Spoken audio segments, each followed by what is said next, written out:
Hello, friends, and welcome to the Interworld podcast, where we explore the intersection of personal and collective transformation.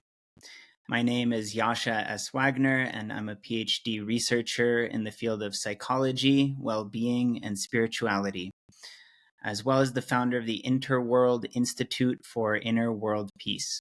You can learn more about our nonprofit initiatives by going to interworld.org. Today I have the great pleasure of sitting down with a dear friend of mine, AJ Block. AJ is also like an older brother on the path to me, and is an amazing individual and accomplished entrepreneur, a very skilled musician and sound healer, and has started many amazing projects, including the Sacred Arts Research Foundation and Didge Project. And we'll be talking all about those today in more depth. And then AJ is also a member of the Dream Seed Sound Healing Ensemble, a member of Golden Drum in New York. And he is a devoted husband and loving father of a really wonderful and super wise munchkin named Cashew. And I hope that they'll all be visiting us here in Colorado soon. So we'll share more about that as well. Without further ado, here's my interview with AJ Block.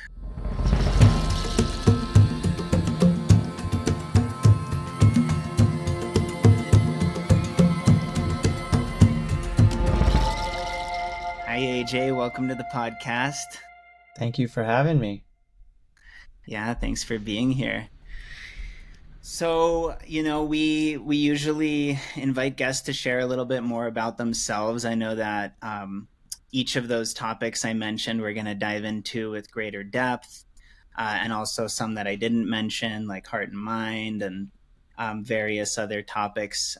But I just want to invite you first to share a little bit about your journey and kind of introduce yourself and how you ended up doing the work that you do now. Well, I grew up in California. I was very inspired throughout high school and college to play music. At that time I was predominantly drawn towards jazz and funk, and I was playing trombone predominantly as my main instrument, although my first instrument was piano, and then I got a guitar at some point when I was in high school. And when I finished school, which is when I was about 22, that was 2008, I had a couple friends who were also into the same type of music. We would play a lot together. We all decided to move out to New York together. Well, on that journey, I got introduced to the didgeridoo. I got introduced to yoga, meditation, and pretty much as soon as I landed in New York City, my kind of exploration went more in that direction. It was like sound healing, yoga, meditation, and New York City is such a vibrant place to have access to so many offerings of those kinds. And so I was exposed to all sorts of experiences. I got to meet some of the most, foundational people in the movement of sound healing, got to do yoga with some of the most amazing instructors. And, it kind of just guided me towards a path of spiritual sound making, and from there I went on to build Didge Project, which is our company that we pretty much promote the didgeridoo. At least we started with just the didgeridoo, and then we've expanded a lot into other sound healing instruments which we sell. We offer courses. We've also done a lot with world music and percussion specifically. We have a YouTube channel, so we have a lot of tutorials on how to play these instruments, and that extends beyond sound healing to djembe playing, and we have a course with Kevin Nathaniel called It's All About Rhythm. So we've produced a lot of different music related content pretty much to help people, everyday people, empower their music making skills and be able to share music or offer music with larger community. From there, a few years after starting Didge Project, I also got connected to the Golden Drum community through my wife, Shola, and some other members of Golden Drum. And Golden Drum is a community center in Brooklyn that has been going since, I believe, about 2010. And, I've been helping to build the community out there, and I'm part of a group called Dream Seed, as you mentioned, which we do sound healing work.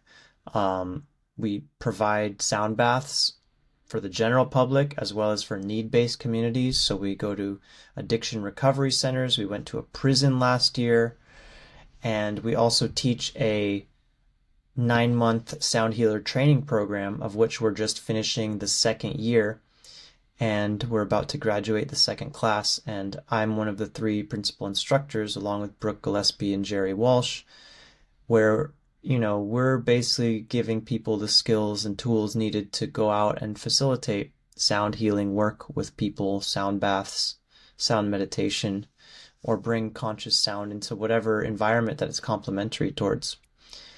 And then, the last major organization that I've been involved in, well, the last 2, as you mentioned, was Sacred Arts Research Foundation, and the other one is Heart and Mind Festival. And they work really hand in hand. But Sacred Arts Research Foundation is an organization that, it was made to provide arts programming to need-based communities, to support indigenous artists and underprivileged artists by the provision of space, materials, funding for projects. So we've done 2 huge community-wide mural projects in East Williamsburg, Brooklyn, largely collaborated with Public School 257, which is an elementary school, on the last one. And we built this huge 2-story high mural. I think it's about 60 or 80 feet long. That one's really, really beautiful. You can check those out on the Sacred Arts Research Foundation website. And then we have Heart and Mind Festival, which is a gathering that happens at least once a year, usually in New York now, but we've had it in many places around the world. We've had 2 in London, a couple in Poland. We're really just bringing indigenous wisdom keepers together to share knowledge, music, and, come together for the benefit of everyone. It benefits the indigenous people because they have a platform to share their message, and it benefits all the participants because we get to receive, really amazing knowledge from what these people are sharing. And lastly, I just want to say that with Sacred Arts Research Foundation, we've also partnered with Flowering Sun Farm, which is our community farm up here in our land up near Ellenville in New York. And we just helped secure a $65,000 grant for the manufacturing of medicinal mushrooms.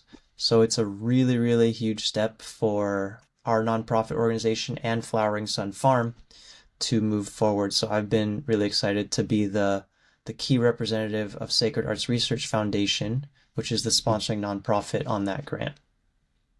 So that's kind of a nutshell. There's a lot more. You can imagine we're pretty busy around here, but it's all feels really good work and really meaningful. I'm really happy to be part of all of that, what was mentioned. Yeah, it's really amazing, and I know it takes a community to make all of that happen, but it's just so inspiring and kind of mind-boggling, the scope of projects that you just mentioned and went through. And I'm excited to unpack all of them a little more. I think that it's important also to point out that it sounds like we're just sharing about all these different projects, but each of them have these deep, important impacts in the community. All of these projects you're talking about, they span beyond like some sort of brand or some sort of pitch. It's like something that's deeply meaningful for helping people in the world. So I think that's important to point out. And it's also, something that there's clearly some sort of transformative insights and practices and potential within the types of things that you're sharing about that can help people in their lives, with their own well-being, their own journeys. So I think those are areas we're going to dig into a little more. I also just want to, I guess, ask this question before I get into any particular project. So you mentioned, you have this 501c3 nonprofit you mentioned with Dream Seed. going into the prison system, into addiction recovery centers, in addition to offering a training. And now there's this medicinal mushroom grant, and there's the murals on the public schools. So even the work with the indigenous elders through Heart and Mind. This first question I just want to ask briefly is like, how do you relate to, like, what do you feel like there's some sort of underlying theme or pattern or mission or message behind all of that like motivates those types of services? Because they're all, from what I can tell, very diverse, but somehow there's a unifying energy behind that. So I'm curious how, if you have any perspective on that. Well, I think one of the main things is just sharing information freely. I mean, it's kind of like a key principle of how to magnetize yourself. You know, the more you give, the more people are going to be calling you and asking you for guidance. So a lot of this work that's mentioned is just I've definitely given plenty of hours that I was not compensated for directly, but it all adds up to building these different organizations, and providing good service. So, you know, like going to that prison, those prisoners probably never have that experience had we not really pushed to make it happen. You know, and there's nothing, we didn't get paid to do that. You know, maybe we could put it on our resume. That's like the one thing we benefit from it. We can tell you about it, tell all the people about it. But, you know, it's really just providing, like, wow, look, sound healing is a thing. I want you to have this experience. And if it makes someone's life a little bit better, someone who's going through a lot of suffering or hardship or is underprivileged, then that's all the better. Same with Didge Project. We put out a lot of content on YouTube. And a lot of that content, yes, it leads back to selling our products, or we might make little bits of ad revenue on it. But in reality, the benefit of what the information is we're giving out probably outweighs anything we might receive. For example, I made this video on how to make your own PVC didgeridoos, and it had like 4 different designs. I don't know if you saw that one, Yasha, but Yeah, came out at the beginning of this year. And on YouTube, it hasn't really got much traction, but all of a sudden, the video basically went, this like reel I made from that with 3 different designs on Facebook of all platforms went totally, I would say, the most viral thing we've had in a couple of years. It has like 300,000 views, got to that point in like a month or two. And there's really nothing on that post that, you know, is paying me. I'm not making ad revenue. There is like a link, like sign up for our free ebook, and some people might do that, maybe a small fraction. But in reality, I'm giving people the free knowledge of how you can make this with plumbing parts, how you can make a musical instrument for $15 instead of having to buy it for $50 on Amazon. Or you might already have the parts laying around your house. And people said to me, why are you telling people how to make these didgeridoos? You're going to lose sales. And I said, well, the knowledge is already out there. Either I'm going to give it to them, or they're going to get it from someone else, and they're going to go to that other person's website and check out that person. I'd rather them check out what we're doing. So it is, you know, there's the giving the information, and then there's the magnetizing your brand. So because of that video, we actually got about 1,000 more Facebook followers, and I was very unexpected, but that's the result so far of the giving of free information, you could say. there's something I really appreciate about your answer. There's something very fascinating about what you're sharing right now, to me personally, and for the sort of themes of this episode, because you're pointing out almost like a paradox, where it's like this two-sided sword, because you're giving something away freely, you're volunteering time, there's this selfless service, this sharing of knowledge. And I've always been inspired by, you know, like the ideas and teachings of karma yoga, and just these ideas of like, what does it mean to give freely and generously with your actions and so on for the benefit of others.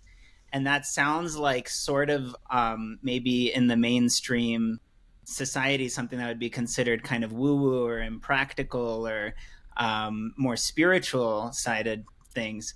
But what you're pointing out, which I think is really, really valuable, is that, well, actually bringing that attitude and bringing that approach towards life into building a brand, into entrepreneurship, and having some um, sense of like that there's this other side of it, that actually, even if you're just focused on how do you make a successful business or start a movement or an organization, like you're going to raise your value tremendously, and your visibility and your impact and your success tremendously, if you're giving a great deal of value, if you're magnetizing that by sharing what it is that people actually need and want and benefit from. And think about for oneself, like, oh, well, when I go and spend my money on something, I'm doing it because it's giving me something that's worth that input and that I'm going to benefit from. So I would only do that if I'm really receiving something of value there.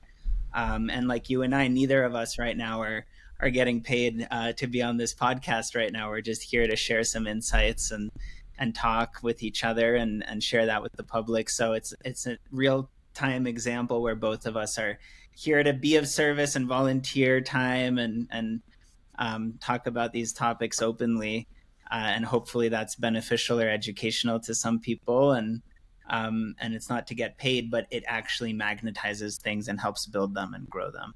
So it's a great point. I want to transition into Didge Project in particular for now, and just ask you, because I know that you have a very well-established YouTube channel with wide reach for many years through Didge Project. My understanding is that Didge Project might actually be like one of the major established distributors of sound healing instruments and didgeridoos in particular, especially in relation to knowledge and courses about how to use those tools and those sacred technologies. So my understanding is you're one of the leaders in the space, at least nationally, perhaps globally. So I'd be curious if you could speak to that, because I think that's very inspiring and impressive. And also on your channel, I know that some of the projects you've done have included like bringing the actual Aboriginal stewards of the ancient knowledge of the didgeridoo into some of the video content, and some of that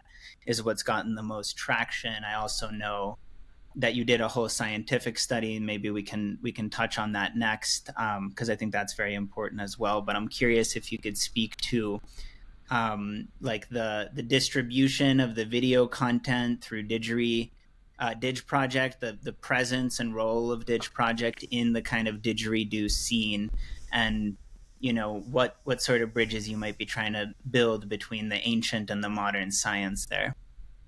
Well, like you mentioned, didgeridoo is an ancient Aboriginal instrument. There've also been traces of it found in Mayan paintings, and there's a lot of people saying that it's also a Mayan instrument. And we do aim to feature the indigenous custodians of the instrument and the Aboriginal music as much as possible.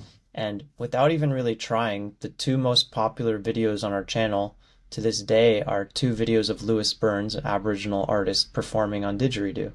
So it's not that I have to push too hard. It just, those ones just rise to the top because they're very naturally magnetic. There's maybe some combination with how we edited it, how we title it and show it, but to distribute content that promotes this instrument. Well, didgeridoo has been really adopted by, I would say, the New Age community and the sound healing community, because it's pretty much perfectly suited for that type of music and that sort of vibration. I mean, if you have a good didgeridoo player who can hold a steady tone, people can really go deep listening to it. It's perfect for sound baths. It's perfect for as a solo instrument. It also works in drum circles and dances. So it's, even though it's limited in that it's not very melodic, it's pretty versatile in the types of environments it can go into. And I spent a lot of the earlier years of Didge Project building up didgeridoo tutorial content for YouTube predominantly, and then later we adapted some of that for Instagram and Facebook. But those videos kind of have been like a rock for our YouTube channel. There's one that's called How to Play Didgeridoo for Absolute Beginners, and that video's got like I think close to 1 million views, and that's one that I made, just about a 10-minute video showing the basics of breathing. It's like, if you've never picked up an instrument, here's what you should do. Before you even put it up to your mouth, probably half that video is exercises where you don't even touch the instrument. It's just breathing and stretching your lips and buzzing your lips, and then you finally play it, and it's like, okay, hold a long tone. So like I mentioned earlier with the PVC thing, the information is out there. If someone wants to get it from me, I'm really happy. If I'm not putting it out there, they'll just go somewhere else, because that information is it's a knowledge. It's not like one person's holding it. Yeah. There's another couple didgeridoo tutorial videos which do really well. Another one's called A Popular Didgeridoo Rhythm and How to Play It, and that's just like me showing how to do one basic rhythm. And there's probably like 20 or 30 tutorial videos on that channel. And that's what really started our channel. Later, we got into sound healing instruments, demos, reviews of a much wider variety. Now we have over 80 instruments in our store that we sell. So we've diversified quite a bit. But yeah, kind of started with just putting the knowledge out there, teach people how to play it, and if you can show yourself as someone who knows how to teach it, they'll come to you to learn how to play it. They'll come to you to buy the instruments. They'll come to you to buy the accessories, and they'll come with you with all sorts of questions. Mm-hmm. Yeah, I like that you're pointing out the versatility that makes the didgeridoo attractive, because it seems maybe one-dimensional on the surface, that it's not as melodic, for example. But the thing is that, like you're pointing out, you're sparking the realization in me, like, oh yeah, the didgeridoo has this incredible range where, used in a certain setting or manner, it can take you really deep into a meditation that's maybe more calming, or bringing you into your subconscious, or somehow relaxing you in that way, like bathing you in a certain vibration that's deep and calm, at the same time coupled with djembe, or coupled with, like you said, more new age technologies and so on. It becomes a whole dance, and the didgeridoo's got this really high vibrational activating quality as well that really gets you going. So it's fascinating that it can go both directions. I'm curious if you could share about your why. Like, you mentioned breathing. Do you feel like didgeridoo itself and playing didgeridoo is a form of some sort of meditation or breath work? Do you feel like it's healing and transformative in some way? Can you speak to that? And then, if you want to segue, I'd love to hear about the scientific studies regarding didgeridoo for sleep apnea, and what research you were doing there as well. As our teacher, Maestro Manuel Rufino, says, the didgeridoo is the pranayama of the Aboriginal people of Australia. So it's a very rhythmic breath, and it takes practice to get to the circular breathing and to be able to play certain rhythms. But, it doesn't have any finger holes or slides, at least not the traditional ones. It's really just a tube with a hole at the top and a hole at the bottom, and all of the sound manipulation and the breathing is internal. So you have your lips here, and then you're breathing in through your nose, but everything else you don't really see. So all the sound generation is with your abs, it's with your cheeks, your tongue, wee-oo, wee-oo, wee-oo, and then your voice, you can sing on top of it. I mean, that's a brief summary. There's other things that go into the sound generation. So it's deeply pranayamic in the sense that you can find these rhythms like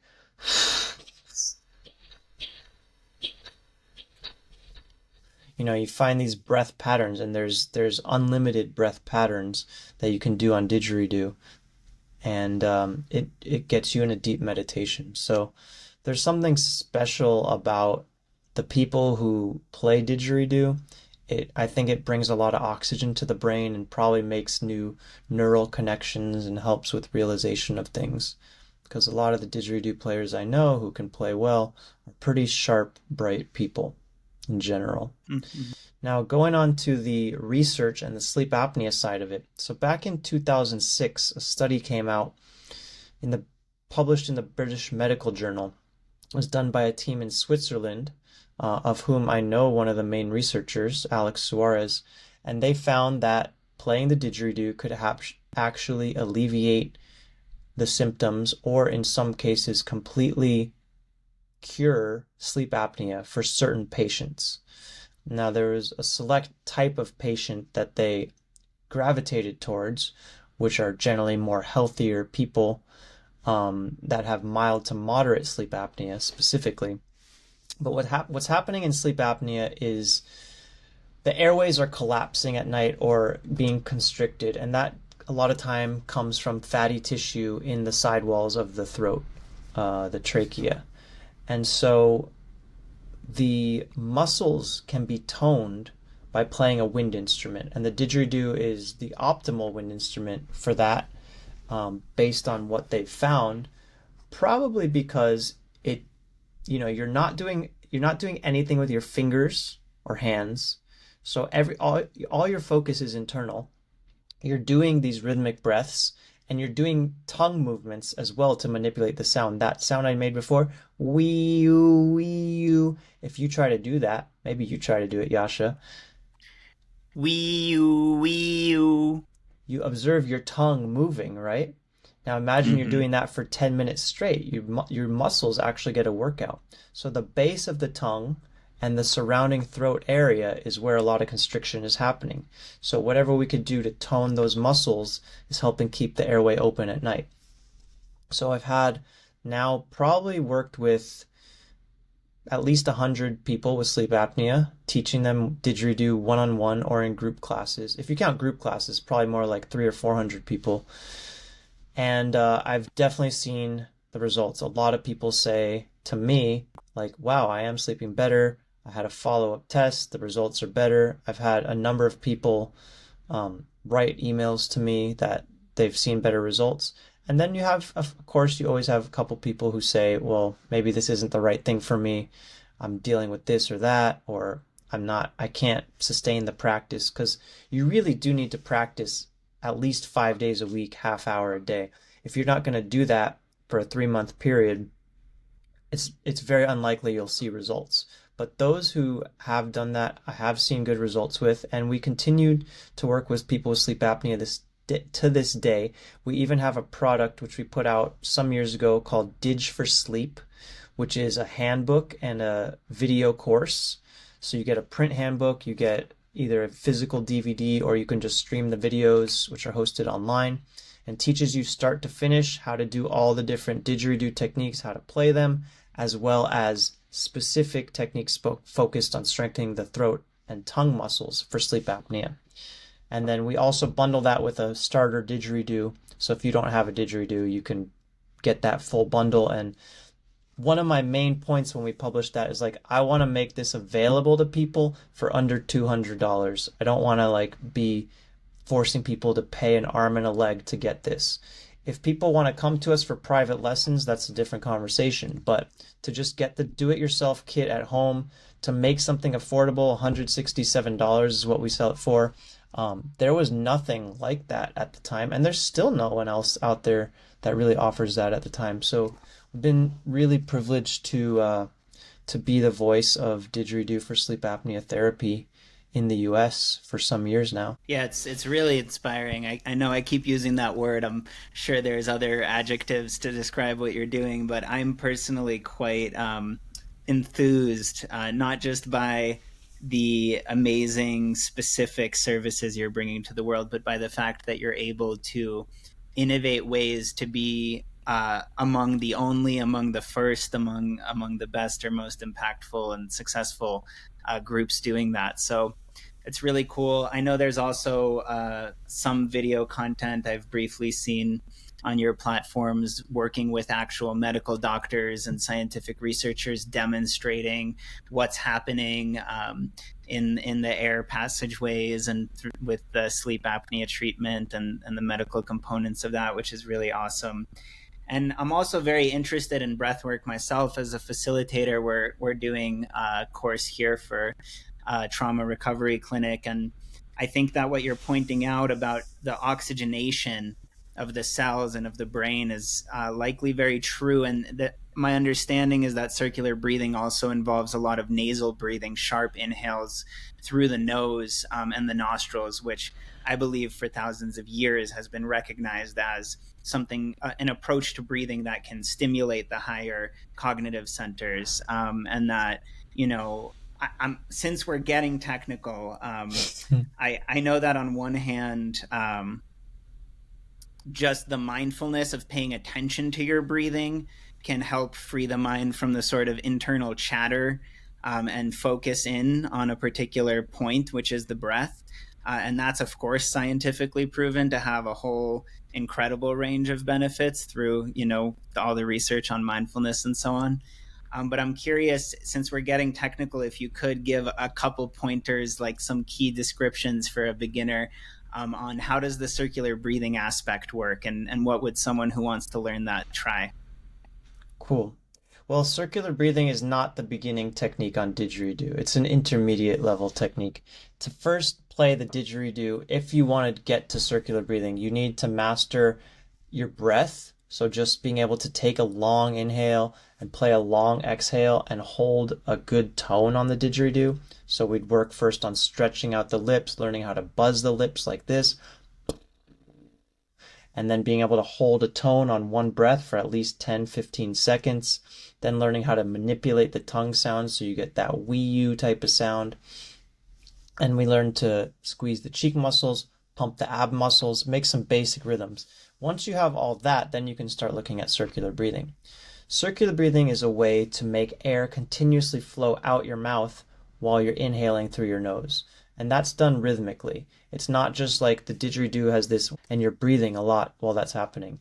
Actually, circular breathing is more easily learned as a rhythm. So it'd be like ooh, ooh, ooh, ooh. And in the didgeridoo, you'd hear those breaths as like a wow, wow, wow, wow, wow, wow, wow, wow, wow, wow. It would sound something like that when you're doing the circular breathing, at least the basic exercises. And what's happening is you're putting air in your cheeks and you squeeze them out while you inhale. So it looks like this. Could you hear my lips buzzing and my nose inhaling at the same time? Do it one more time.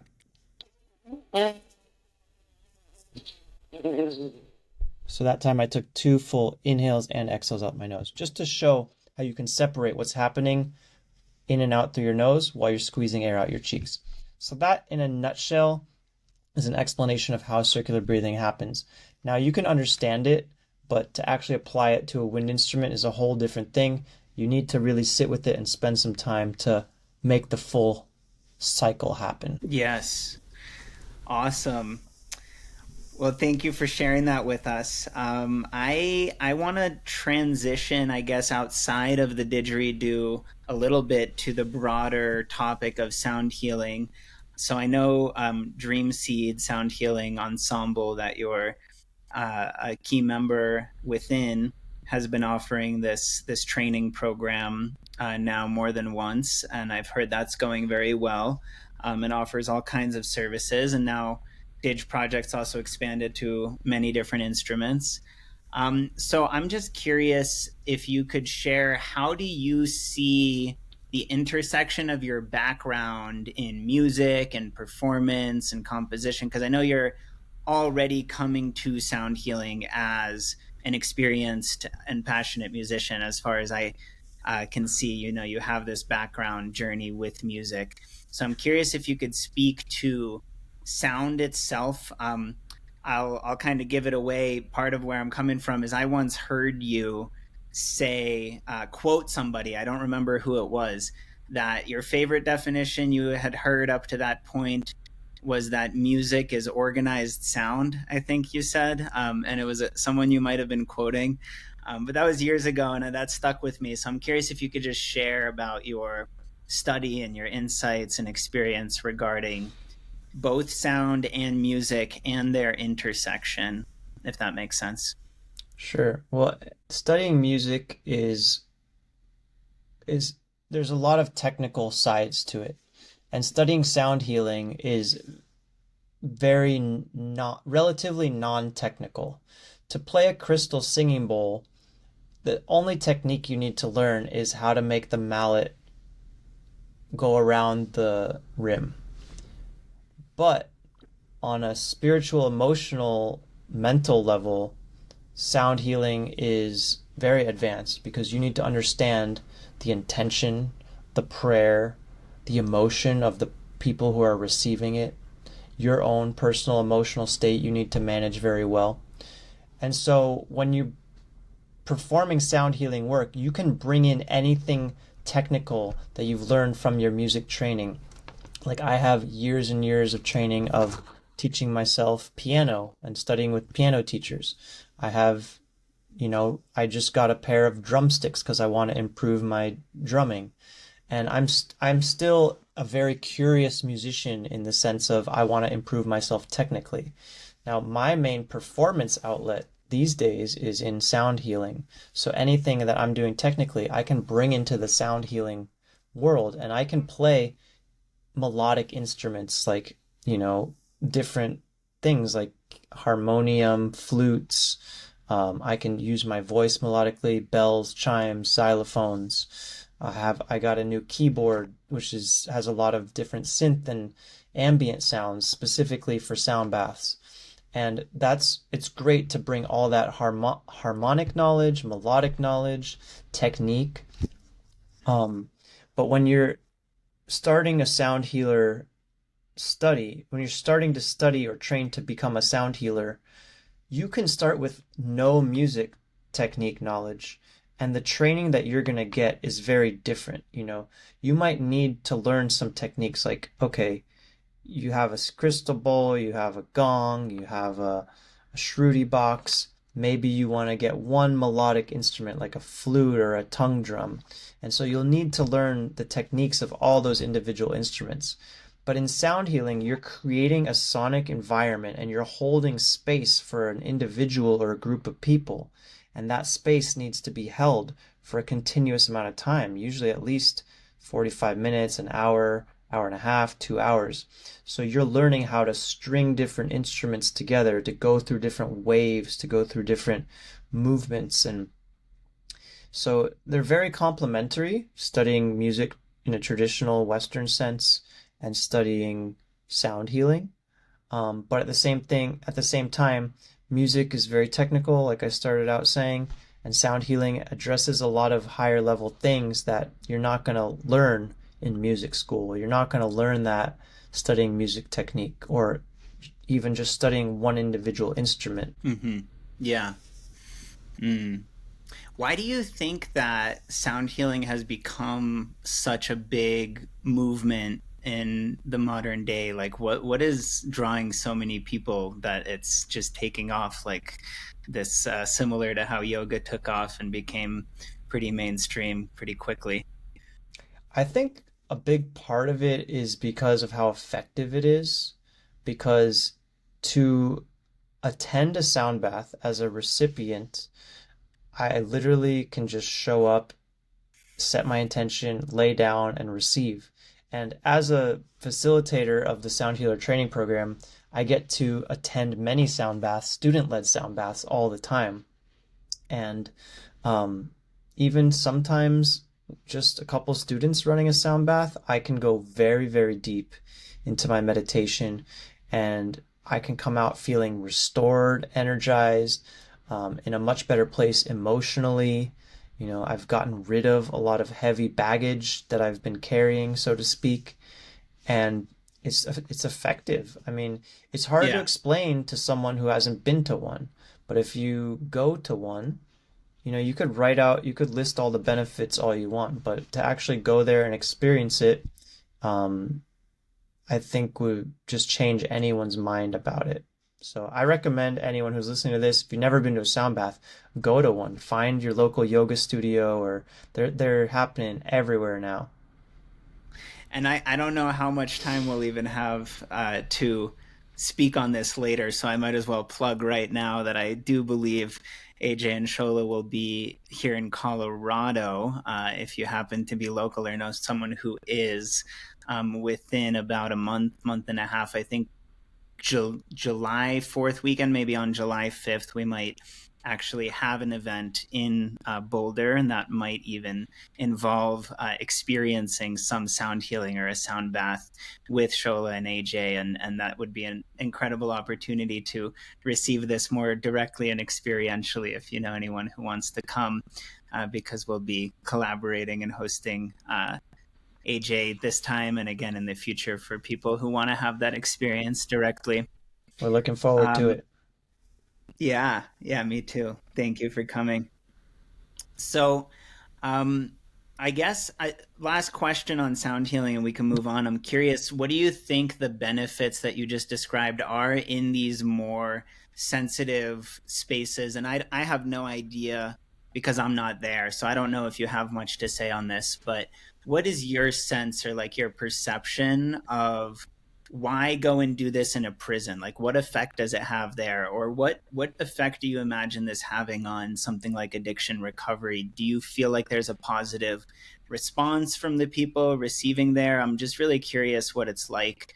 And as you said, I think people get this idea, like we get this concept that meditation is some sort of very specific thing that looks a certain way from a certain culture, that you have to sit upright and then your eyes are closed or something like this. But what if your meditation is laying down, or what if instead of chanting om you're bathing in a didgeridoo vibration, right? There's many different versions. So I'm just curious, what does it look like when you bring that to those other spaces? What impact do you feel like it's having there? Well, it's hard to say what those people, like the residents of a prison or an addiction recovery residential center, what their lives look like day to day, because I'm not there living there. But when we come in, we set a very clear intention. We put down all of our instruments on a central altar, and we just set a really strong intention to make this a good experience for these people, to help them in their process, to help them relax, to help them get through whatever it is they're working on. And the response is phenomenal. I mean, when we went to this addiction recovery center, like a bunch of the residents came up to us, said, please come back, please come back. This is phenomenal. This is amazing. I mean, we don't really do a ton of follow-up, but I can imagine that their lives, especially in the prison, it's got to be a little bit rough in there. We see all sorts of movies and TV shows and depictions of life in prison. It's not easy. It's very hard surfaces, cold. Yeah, I don't really know, but to be able to bring some light to those places, to show people that we're out there, we're doing this work and we want to share it with you. We're doing what it takes to get it to you. I think that alone goes a long way. And then having them just be able to tune into their own inner process for an hour of their life, that they might not really have it. There might be noise everywhere all the time in some of those places. And, to actually take a moment where everyone collectively is meditating, is going into that process, that brings a lot of light to those communities. Mm-hmm. Mm-hmm. Beautiful. Well, thank you for doing that in the world. I want to actually move into a topic about gatherings, in-person events. So we actually haven't mentioned it yet, but one of the Didge Project initiatives has been Tribal Rhythms Gathering. So we haven't talked about that much. I know you've done several, at least a couple, probably more you can share about. Hopefully we'll do one on our land here someday when you're ready to expand location wise. And yeah, I attended once and shared a workshop years ago, basically a kid back then. So I'd love to just hear about, what has your experience been? Because with Heart and Mind, you have online content, but you also have done many big in-person gatherings as well. And so as a fellow festival producer and organizer, I'm curious to hear your insights and experience of what is it like to envision and produce a big gathering and get people there and facilitate a safe and meaningful experience that way. Well, the Tribal Rhythms Gathering, we did 3 consecutive years. The first year it was called something different, but essentially we had Lewis Burns, who's an Aboriginal didgeridoo artist, and a number of other musicians, some from abroad or came from other parts of the country, some local. And the idea is you want to bring people together, you want to give them experience that includes music education, so doing workshops, instrument making. In some cases, we had didgeridoo making workshops at a lot of those gatherings, and of course, performances and opportunities to just dance or be an audience member and just receive and enjoy. And so the Tribal Rhythms Gathering, it's a great concept. We're not letting it go, even though the last one we did was in 2018. We hope to bring it back soon. It's just a great way to get people out in nature playing music. And there are other gatherings like it, but we have a specific way that we envision it. The Heart and Mind Festival, however, has been very active. I'm actually not in charge of the Heart and Mind Festival. I'm like one of 5 key members that really put it on under the guidance of our teacher, Maestro Manuel Rufino. But that gathering is really more geared towards bringing different traditions together of all kinds. So specifically indigenous, but not limited to indigenous. So we've had Tibetan Buddhists, we've had the Mayan people. Just to name a few, the Tito La Rosa's come many times. We've had Lewis Burns. We've had the Lakota, the Haudenosaunee Mohawk. We've had many, many, many indigenous people come through the Heart and Mind Festival, as well as representatives of sacred traditions. And we come together. We share lectures, music, food, ceremonies, rituals, and that's really an empowering ceremony just for the spirit of everyone who comes. It's just to nourish your spirit and to get you feeling good and clearing up your path so that you can continue moving forward in a good way.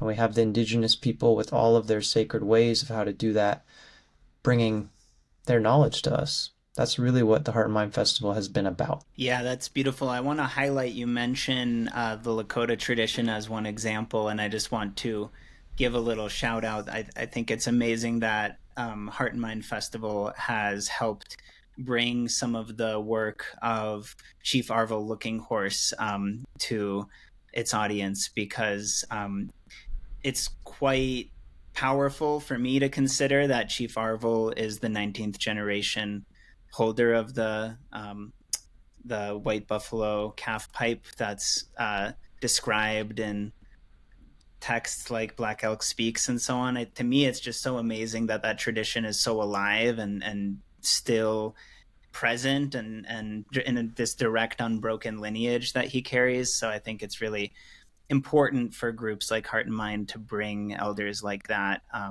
to the modern public audience, because there's so many of us, there's so many people out in the world that are looking for guidance, for wisdom, that might be interested in something like Native American traditions, but it's very different when you go and receive some sort of direct transmission of energy or knowledge from an elder of that stature. So just wanted to mention that. And there's some similarities between that mission and the work that we do with Heartfire Festival, which you've contributed to as a performer and presenter, I believe, which is our festival that we put on with our nonprofit. We're changing the name to Interworld Events, but Heartfire has basically done some of that work of bringing various elders and lineage holders from traditions, not as much just indigenous. We've had various indigenous elders when we,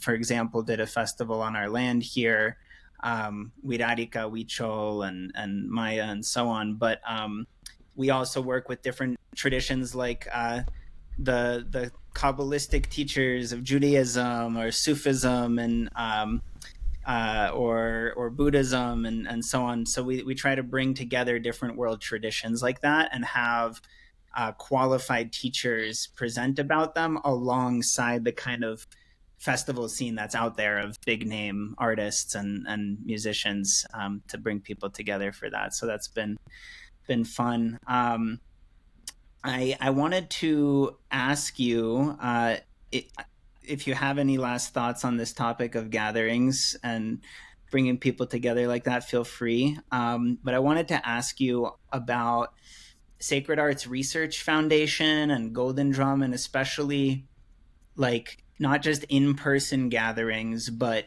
building what is it like to build an entire organization or a movement? So this is different than just like a business or an online platform or even an event. It's something that's continuous. And I know you had the ARC at one point with SARF, with Sacred Arts Research Foundation. So I'm curious if you could share about um, those community organizations and just this process of what is the visioning and the innovation that goes into actually starting an entire movement like that, if that makes sense. Yeah, I mean, Golden Drum is a community center, it's a cultural center, it's a place where we have a physical gathering space in the heart of the city.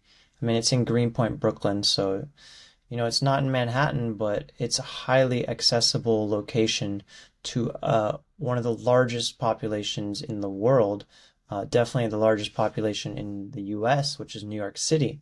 So to have a space in New York City that hosts indigenous people, hosts Dream Seed for all of our workshops and sound baths, it hosts full moon gatherings, it hosts women's gatherings, it hosts all sorts of stuff, both regular stuff that's ongoing and whenever we have a visiting, dignitary come through, we offer them the space as well.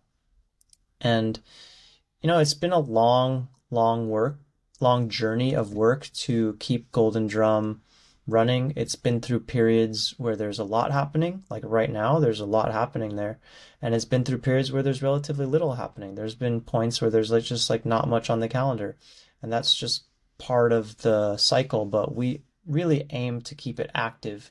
And that's one of the reasons why the doors are still open. I mean, in COVID, we pretty much had to stop doing events in 2020, 2021 for like a year or more because of all the restrictions. And a lot of places closed their doors. A lot of cultural centers couldn't stay open because they didn't have the money coming in to keep the doors open. So somehow we got through all that. And, I don't know if I would say it's a movement that Golden Drum is starting. We might be part of a larger movement, the movement of the age of Aquarius, the movement of, coming together as community, living in community. So Golden Drum is also a residential space. There's, I don't know the exact number, like 7 or 8 residents there living there now. There used to be over 20 of us living there together. I lived at Golden Drum and between Golden Drum and the Arc, which was in the same building, I lived between those two spaces for about 8 years with my wife Shola. And so there were a lot of us there, and we go through the whole community living process. We went through it all there, and now we are all living upstate in our community near Flowering Sun Farm in Ellenville. And there's 35 adults and like 17 or 18 kids living up here. So, that's the whole community process has moved up here, and we're working on community decision making. How do we move forward as a community in the best way? What is it that our community is reaching towards? What is it that we don't want? Are there things that are coming in, outside factors that are threatening us? We need to address all of that together. So the benefit is we're not individuals having to face the world. We're a community. We're stronger. We're definitely stronger when all of our voices are unified, when we're all, moving in the same direction or putting something out there that we're all behind. It has a lot more clout. Yes, definitely a lot more oomph, a lot more power. I think it's called synergy, right? It's like it's obvious that when disparate elements, people, groups, etc., come together, it's like exponentially stronger. The difference is huge, and that's obvious, right? It's like, of course, if you're trying to make a garden or paint a house or really do anything, uh, you're going to get a lot further together, and it's going to have much more impact through group effort. But I think the part that's less obvious is that there seems to be this magical greater than the sum of its parts piece that happens, where on one hand, obviously, 1 + 1 is 2 and 2 is more than 1, but there's this other part where somehow 1 + 1 is 3, and there's just this magic to that, like, and it's real, it's synergy. It's like that the whole is greater than the sum of its parts. It's not just 1 + 1. It's like it balloons. You've got more voices together, and suddenly it's not just 100 voices, it's like 1,000 out of 100. There's something really powerful and magical to that principle of synergy, when we come together instead of dividing everything up. So I'm glad that you answered that way about movement, because even when we come together as a group, if we think of it as like its own little sect and it's a movement that we are doing ourselves and it's us and them, it's different than, like you said, it's part of a larger movement. It's a global energy. It's a universal energy. Like, what does it look like to connect with the synergy of the cosmos, and kind of open up those divisions as well? So, yeah, I don't know, that's what that sparks for me. Before we really dive into this topic that you started mentioning of the land-based community, which is really interesting and we'll get to here soon, I'm curious, as we start to wrap up here slowly, if you could first share a little more about Sacred Arts Research Foundation in particular. I find the name interesting. Like, what does Sacred Arts Research mean? Why is it called that? Why did you start it? And now what is it doing? Because I know in the past you've had these big marketplaces. I think those are still going, bazaars. But now you're also getting more involved with grant writing for Flowering Sun with the medicinal mushrooms. So I'm curious if you want to just talk a little bit about the nonprofit there. Well, Sacred Arts Research Foundation was an idea of Maestro Manuel, and we had the opportunity to get a loft space that had just opened up in the same building as Golden Drum. And so we jumped on the opportunity, and he, encouraged us to register as a nonprofit, get arts programming in, get, music classes, whatever it is that you guys feel inspired to do, it can all fall under the umbrella of Sacred Arts Research Foundation.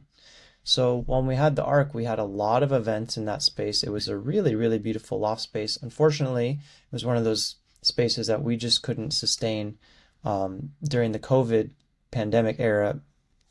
A big part of that is because a lot of the community moved upstate, and it was also a residential space, and we just didn't really have the ability to manage it as a residential space purely during that time when everyone was moving up here. But the activities were very, very meaningful of SARF that happened from when we started it in 2014 up through 2019 or 2020 when we had to close the ARC. And we did a ton of, workshops in the space. There were months where we had something there like almost every day, every night. There were so many activities. We had art classes, we had these mandala drawing classes, and it's New York City, so you have the best of the best in a lot of fields, especially the arts. We had Tanka painting classes, Tibetan Tanka painting classes. There were all sorts of music classes. We started the Sacred Song School there, which we still to this day have an archive of like 30 or 40 video classes where you can go and learn ceremonial sacred songs. So that's on the Sacred Arts website. I already mentioned some of the mural projects that we did. And, we did a couple of art exhibitions as well for Indigenous artists. So helping to expose the work of different traditions. There was a man named Chris Rowland. I think he was Lakota painter. I'm sorry if I don't remember the tribe he's from, but he's from the Midwest somewhere. And he brought his paintings there. We had them on display. There's also an artist who did a bunch of paintings of the Orishas from the Brazilian Umbanda tradition. And then we had two visionary painters from Peru that exhibited their works there. Beautiful, beautiful paintings. So we got to do a lot of very diverse arts-oriented work at Sacred Arts Research Foundation. And, currently, basically is acting as a fiscal sponsor for this grant that Flowering Sun Farm got, but we didn't really do the grant writing. Sam Newman Plotnick, who is a friend of yours as well, was the principal grant writer on that one, and he put it all together, and he asked me and Sarf to become the fiscal sponsor, and it worked out really well because, I just put a really genuine 3-minute video together saying, yes, we're a nonprofit. I'll do whatever it takes. I really believe in their mission. I'll do all the financial stuff. And Sam must have written a really good proposal because they got the grant for $65,000 to, if I'm not mistaken, to buy and produce new products using this new technology that uses ultrasound to break down some components in the mushrooms and mycelium that makes a lot of the nutrients, what Sam says, is at least 10 times more bioavailable. So the medicinal value of anything that runs through this machine goes way up because it's just going to be way more effective. So I'm excited to see what comes out of that. And we actually just had a meeting with the grant makers earlier today, just telling us what we need to do to finalize everything. But that's going to be really, really exciting. And I can't say that I did much to make it happen other than said, I'm here, I have the resources, and I'm at your disposal. So it was just kind of a really good way to allow our existing nonprofit to support another community project that's going to really help a lot of people, I think. Because some people in the world I didn't even know that the mushrooms could become 10 times more effective by a certain process. So it's going to be great for everyone. I can't wait to get some sound wave infused lion's mane and see how it improves my neural connections. Wow, that's so exciting. That's really awesome. Congrats to Flowering Sun. Very, very cool. Happy for them. Really happy to hear this news. And yeah, I mean, Sam Newman's a good, Newman Plotnick's a good transition here into this topic of land-based community because Sam lived here in our community in Colorado before moving to New York. And, we're currently several years into developing an eco-village, one stage or phase at a time here on 40 acres. And, the community in New York is one of our inspirations, and you guys have been able to put together and a lot more than people. It's like there's some sort of ethos or something right now, like there's some sort of zeitgeist, whatever you want to call it. There's like this spirit in the air where people all over the place are super fascinated and super drawn to the idea of living in a different manner that is more aligned with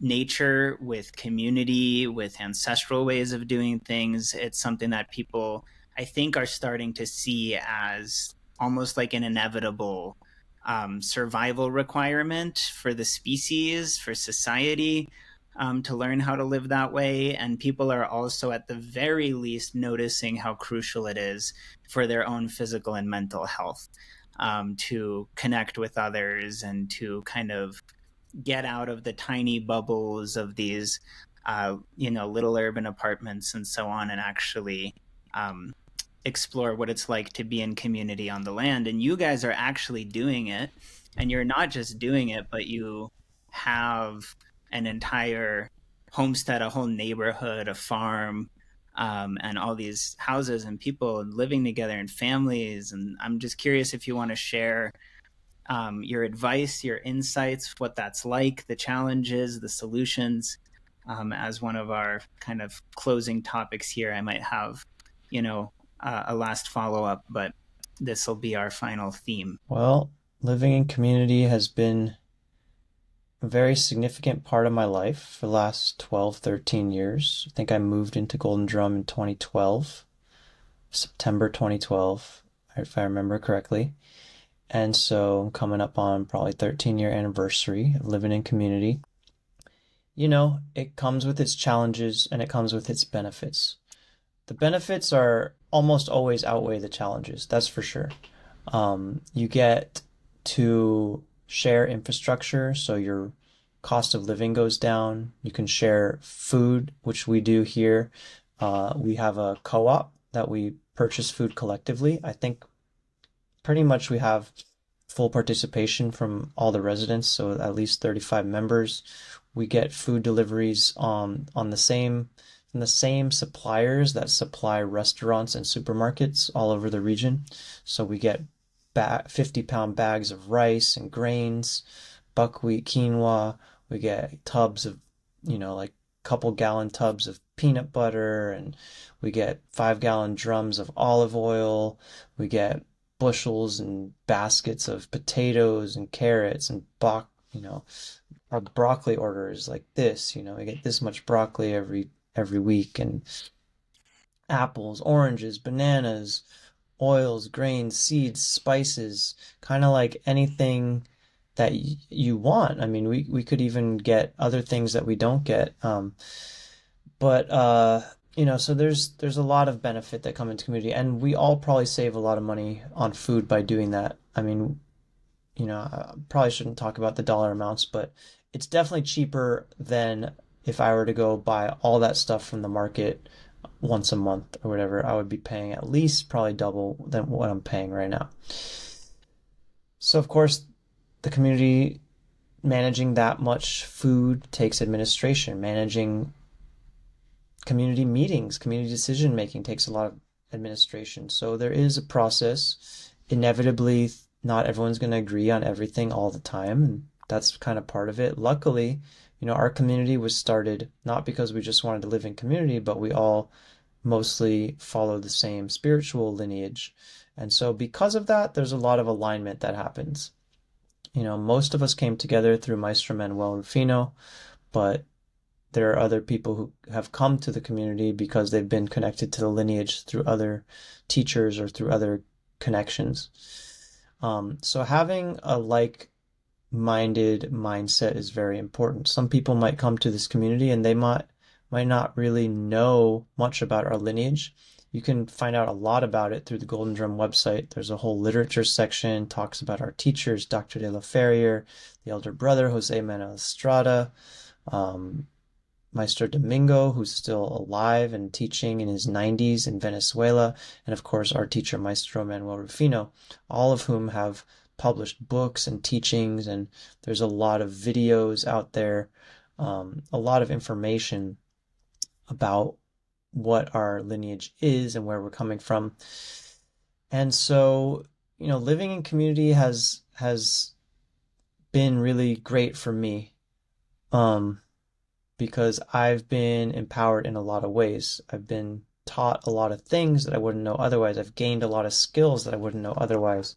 I've learned little bits of carpentry and landscaping, farming, gardening, little things just by helping out that are actually quite useful as you decide to have a home and settle. So me and my wife and my daughter, we do have our own home within the community, but there's people in this house all the time, all day, every day. We actually have other people living in our house. We don't have our own exclusive house to ourselves, and that's fine with us. We're in for the long community process. And so, I do recommend living in community, even if it's a community of 3 people, 4 people. Maestro Manuel always uses the example. If you have to go rent your own apartment in Brooklyn or in New York City, you're going to look at like $2,000, $2,500 a month minimum. If you want to share it with 3, 4 other people, you might all pay $800. So you might all pay $1,000, but you can definitely cut your costs down significantly. That, I think, is one of the most attractive starting points of community. Then getting into the process of administrating, managing, meetings, decision making, that's all really beneficial for you too. Learning how to talk to people, learning how to communicate in a way when you disagree that's still respectful. These are all things we need to train ourselves on. And it really helps with your communication skills. It helps with your ability to speak, helps with your ability to present information because you need to go in front of the community, present information. If you're proposing something, you need to present, okay, if you want to spend community money, you have to have everything explained really clearly. You need to, and you're going to get all sorts of questions. So, and you might not get it in the end, but that's just an example of, yeah, you need to like be really clean and really clear, and it's just very beneficial for you to learn how to do all of those things. Yeah, it's great. I want to add, you're pointing out how much you can save even just at the most basic practical level with a few people co-housing. But also the other thing that's cool about community, not just because it becomes cheaper, but because whatever you do spend goes further. So if you're like, well, I've got the money, so I don't need to save. Well, if you join it with a bunch of other people that also have that, then you're going to get a whole farm going or a whole village going instead of just a little apartment with the same Mm-hmm. amount. So it's not just that you can spend a few hundred instead of a few thousand, but it's also that whatever amount you spend, if you're doing it together, again, exponentiates and you can create a whole community. So it's Yeah. really beautiful. Yeah. And you point out, obviously there's challenges with decisions, with resources, and group process, but you also mention how there's a unifying factor when there's some sense of wisdom or lineage and guidance there. And I think that's an important point because a lot of people, since this is such a popular idea and since so many people are called to this, try to just come together and do it in a manner that sometimes falls apart too easily or that turns into too many like myopic fights and things. I've seen that kind of stuff happen. And so I think that it can be helpful to name that having your own spiritual practice where you're working on yourself and you're also like coming from a place of care and compassion and you're approaching the community process as an actual discipline of your own growth and connection to others and so on, that can make a really big difference. um, Yeah, I'll I just think. say about that, like Yeah. being spiritually oriented, it doesn't mean that there's going to be all peace all around you all the time. You actually need to, the more deeper you go into your meditation, the more confrontational your life might become because you might actually start confronting things that are really not right for you personally. And that might involve confronting people, but you need to do it in a very respectful way. And like I was saying, this is part of the community process, and it really helps accelerate that for you. It helps get you out of stuck places. But to do that, you might need to have some really tough conversations or do some things that you don't really want to do or that you really don't want to do. It's better said. But through the meditation, through the freedom that the community grants you, you'll slowly realize, what it is you need and what those confrontations need to be. Hmm. Yeah. Yeah. Makes sense. So, last question. You mentioned that you're living there with your wife and daughter. I know that family is something that in the past many communities and monasteries kind of didn't emphasize as much, but a big part of your community, and I think the kind of ancient backbone of human community in general, is this emphasis on family and family values and the future generations, right? This is a timeless idea. So I'm curious if you could speak or share any advice or reflections of your own on that side of things within the community where it's um, about family, where it's about raising kids, sustaining long-term relationship, things like this. And if you want to share about that journey and those commitments and any of your experience with that side of things. Yeah, I mean, having a family, I've never, having a child, I never thought I would experience such love and such warmth in my heart. It's just been the most beautiful process. It's like whenever someone has a baby for the first time, I tell them, you don't even know how much love you're about to experience. You can't even imagine. Like every day, even last night, just being able to read a book to my daughter in bed and snuggle up and be close to her is just, it's so rewarding. I don't know. I can't really explain it further than that. But having a family is a huge part of our recommendations from our teachers. And I always ask myself the question, I don't understand how the Tibetan monasteries work if they're not, reproducing. Everyone comes and they're abstinent the whole time. But that's a conversation for another time, for later reflection. But yeah, it's encouraged for us to have kids to expand the consciousness that we are reaching into the next generation. So to help formulate the children in a way that they understand a lot of what's happening. They understand why are our community is vegetarian? Why are we vegetarian? Why have we chosen that path? Why do we practice yoga every day? Why do we do these different ceremonies? Why do we practice the Mayan fire ceremony? Why do we have the cacao ceremonies? Why do we have these prayers or that prayers? And all of this is really good to start the kids early out. And in our tradition, the home is the monastery and the parents are the priests. So if as a parent, you are the one who's imparting the spiritual knowledge and giving blessings to the children. And so that's kind of where I see the role of the family within the community and within the society that we live in. It's very important for the parents who are on a spiritual path to impart that onto the next generation. Or even if you're not a parent, but you're an uncle, you have your friend's kids or your sister's kids or your brother's kids or just other kids in the neighborhood, and they take interest in something you're doing that you firmly believe is highly beneficial for spiritual life or for the development of humanity, impart that upon the next generation. I think that's a big part of what family is about. That's great. Yeah, thank you. Well, this has been such a pleasure and such a great episode.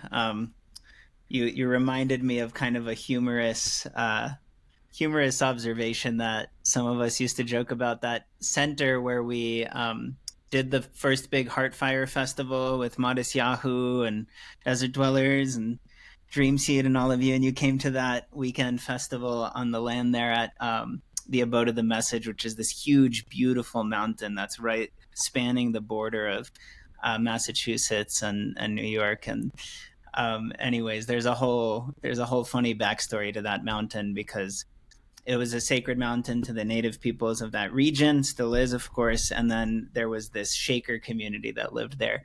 And that's where all those buildings and things come from. And they were super cool, but it's just fascinating because, as far as I know, it's fascinating because the reason it's all there for the Sufis and it's all just sitting open is because they were celibate. So they all disappeared and now there's no more Shakers there.